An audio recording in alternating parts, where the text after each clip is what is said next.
Good morning, everyone. My name is Aditya Kumare. My name is Arvinder. And my name is Hulwata. We are all from grade 4. Today we are doing an experiment on baking soda.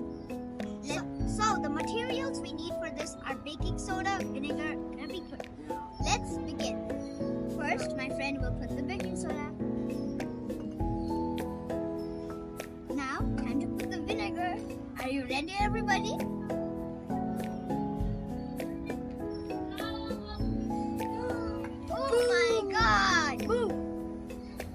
And this is the chemical reaction that causes it to boom.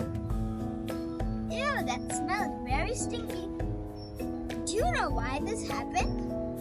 This happened because of the chemical reaction that happens between vinegar and baking soda. So, when baking soda and vinegar mix together, the base, which is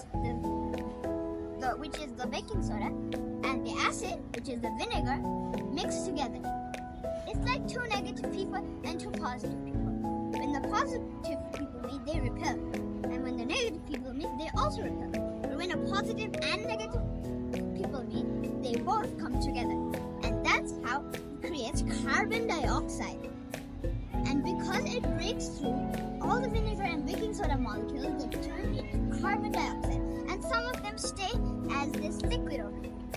And because of that, all the carbon dioxide pushes it up and makes it boom. So that's how it happens. Hope you liked our performance. Thank you.